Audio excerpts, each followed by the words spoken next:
नमस्कार मित्रों, आज के हम इस वीडियो में जानेंगे अति लघुत्तरीय प्रश्नों के आदर्श उत्तर कैसे लिखेंगे। आज के प्रश्न 1 एवं 2 अंक वाले होंगे। प्रश्न 1 है, साझेदार के अवकाश ग्रहण से क्या आशय है? इसका उत्तर है, जब कोई साझेदार किसी कारणवश फर्म से अपना संबंध विच्छेद कर लेता है, अर्थात फर्म से अलग हो जाता है, तो इसे हम साझेदार का अवकाश ग्रहण कहते हैं। अगला प्रश्न है, क्या साझेदार के अवकाश ग्रहण से आशय फर्म के पुनर्गठन से है? तो इसका उत्तर है हाँ। साझेदार का अवकाश ग्रहण फर्म के पुनः स्थापन या हम पुनर्गठन कह सकते हैं, इसकी एक विधि है जिसमें वर्तमान साझेदारी संलेख समाप्त हो जाता है और शेष साझेदार के मध्य एक नया संलेख तैयार किया जाता है। अगला प्रश्न है, अवकाश ग्रहण किए जाने के कोई 2 तरीके बताएं। इसका उत्तर है नंबर 1, सभी साझेदारों की सहमति से, और नंबर 2, ठहराव या समझौते की शर्तों के अनुसार। अगला प्रश्न है, किन्हीं 2 मुद्दों का उल्लेख करें जिनके समायोजन की आवश्यकता एक साझेदार के अवकाश ग्रहण के समय होती है। इसका उत्तर है नंबर 1, नए लाभ विभाजन के अनुपात का निर्धारण, और नंबर 2, ख्याति का लेखांकन। अगला प्रश्न है, साझेदार के अवकाश ग्रहण की दशा में नए लाभ विभाजन अनुपात से क्या आशय है? नए लाभ विभाजन अनुपात से यहाँ पर आशय पूछा है, तो इसका उत्तर है, अवकाश ग्रहण करने की दशा में नए लाभ विभाजन अनुपात से आशय उस अनुपात से है जिसमें शेष साझेदार फर्म के भावी लाभ हानि को विभाजित करेंगे। अर्थात बचे हुए जो साझेदार हैं वो भविष्य में किस अनुपात में अपना लाभ हानि विभाजन करेंगे, यही नए लाभ हानि विभाजन का अर्थ है। अगला है, साझेदार के अवकाश ग्रहण के समय लाभ प्राप्ति अनुपात से क्या आशय है? मतलब जब कोई साझेदार अवकाश ग्रहण करता है तो लाभ प्राप्ति अनुपात क्या होता है? तो उत्तर है वह अनुपात जिसमें अवकाश ग्रहण करने वाले साझेदार के लाभ का हिस्सा शेष साझेदारों द्वारा ग्रहण किया जाता है, लाभ प्राप्ति अनुपात कहलाता है। अर्थात जो साझेदार अवकाश ग्रहण कर रहा है तो उसका जो हिस्सा शेष साझेदार जिस अनुपात में लेते हैं, ग्रहण करते हैं, वह लाभ प्राप्ति अनुपात कहलाता है। अगला प्रश्न है, लाभ प्राप्ति अनुपात की गणना किस प्रकार की जाती है? अथवा इसे हम इस प्रकार से भी कह सकते हैं कि लाभ प्राप्ति अनुपात ज्ञात करने का सूत्र लिखिए।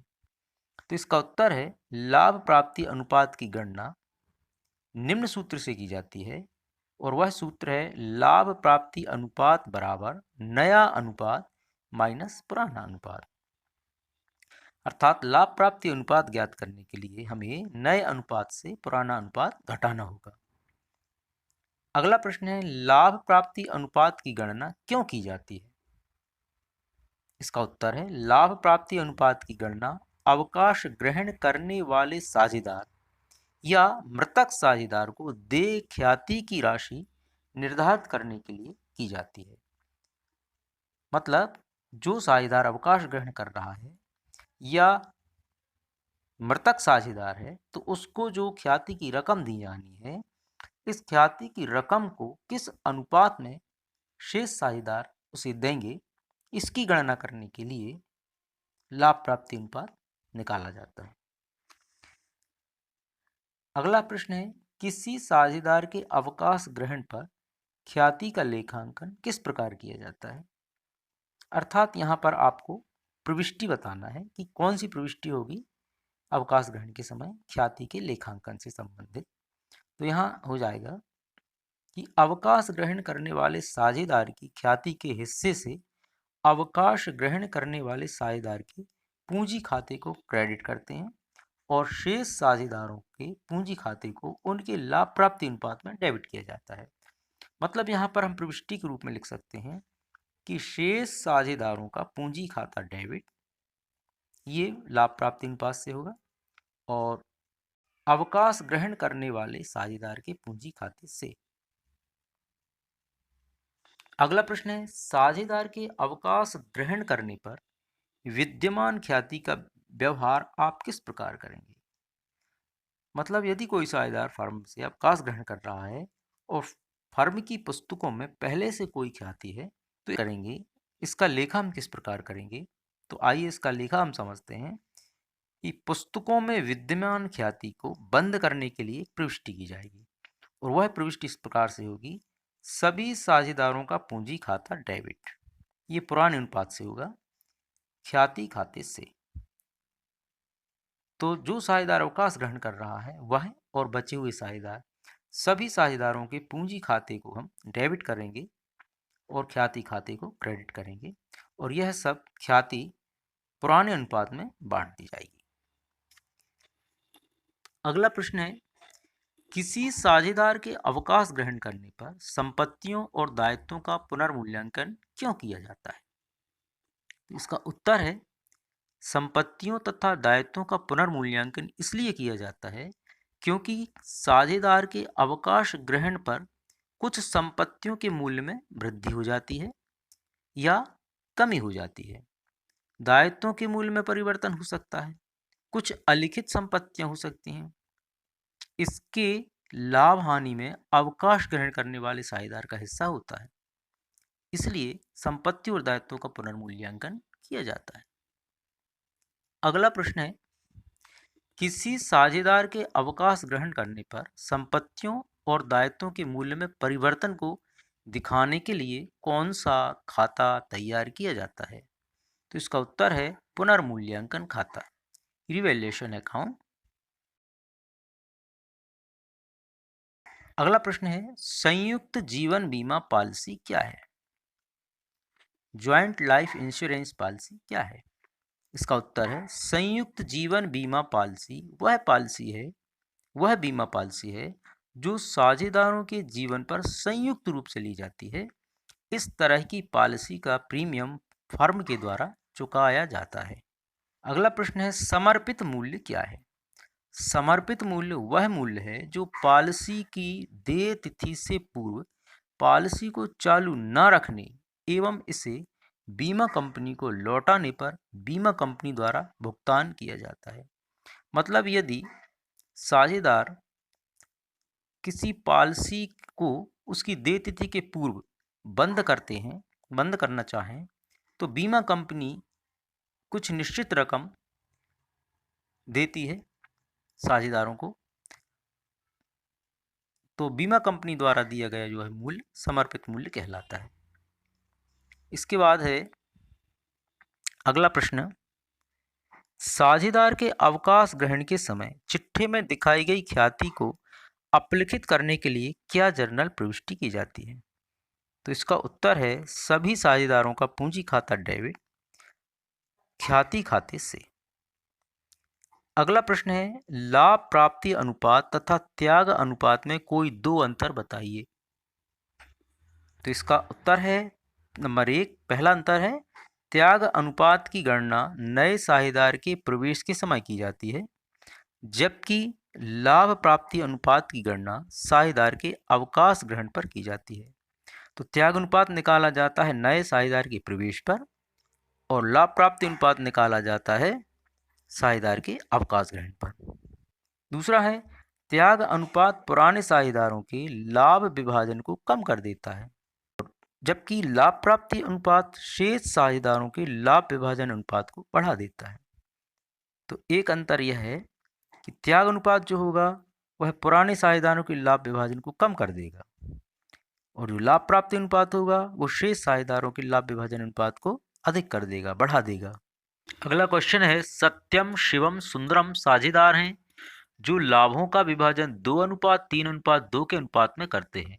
यदि सत्यम अवकाश ग्रहण करता है तो शिवम व सुंदरम का नया लाभ विभाजन अनुपात क्या होगा?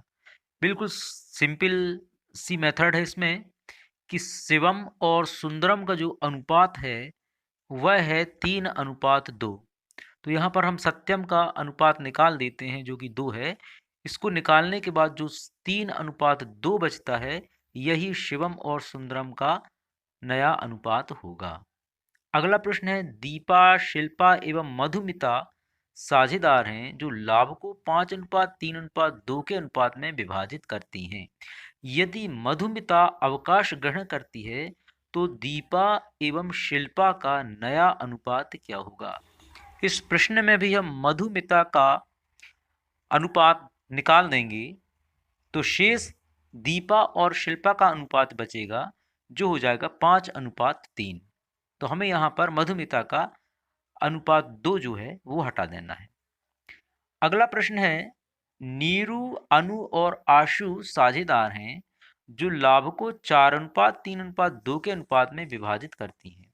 आशु अवकाश ग्रहण करती है। नीरू तथा अनु का नया अनुपात ज्ञात करें यदि वे आशु के हिस्से को बराबर बराबर क्रय करती हैं। तो यहाँ पर आप देखें, नीरू, अनु और आशु का जो भाग है वह 4:3:2 अर्थात 4/9, 3/9 और 2/9। अब यहाँ पर आशु जो है वह अवकाश ग्रहण करती है तो उसके भाग को यानी 2/9 को नीरू और अनु दोनों बराबर बराबर अर्थात 2/9 का हम 1/2 निकाल लेंगे अर्थात प्रत्येक दोनों के लिए ये हो जाएगा 2/18। मतलब प्रत्येक साझेदार नीरू और अनु जो है वह 2/18 भाग प्राप्त करेगी। 2/18 को हम 1/9 भी कह सकते हैं। अब हम नीरू और अनु के पुराने अनुपात में यह 1/9 जोड़ देंगे क्योंकि आप जानते हैं कि पुराना अनुपात धन प्राप्ति अनुपात बराबर नया अनुपात होता है। अतः नीरू का नया अनुपात होगा, पुराना अनुपात इसका 4/9 है और प्राप्ति अनुपात 1/9 है।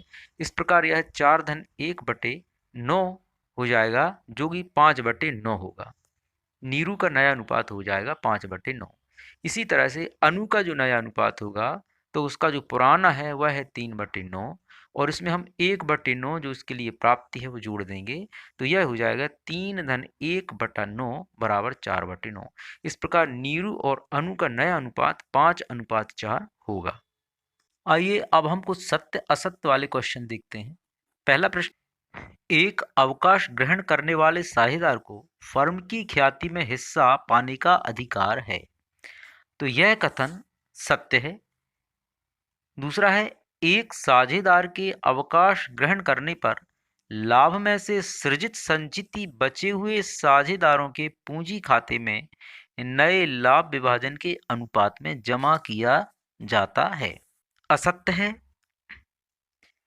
तीसरा है, अवकाश ग्रहण के समय अवकाश ग्रहण करने वाले साझेदार को देय रकम उनके पूंजी खाते में हस्तांतरित की जाना चाहिए। तो यह असत्य है। एक साझेदार के अवकाश ग्रहण करने पर संपत्तियों के मूल्य में होने वाले समायोजन के फलस्वरूप लाभ को सभी साझेदारों के पूंजी खाते में पुराने लाभ हानि अनुपात में क्रेडिट किया जाना चाहिए। यह सत्य है। संयुक्त जीवन बीमा पॉलिसी संचय संचित लाभ की प्रकृति का होता है। यह सत्य है। एक अवकाश ग्रहण करने वाले साझेदार को ख्याति में हिस्सा पाने का अधिकार होता है। यह सत्य है। आज के लिए बस इतना ही। मिलते हैं हम शीघ्र किसी नए चैप्टर के साथ इसी तरह के प्रश्न लेकर। नमस्कार, धन्यवाद।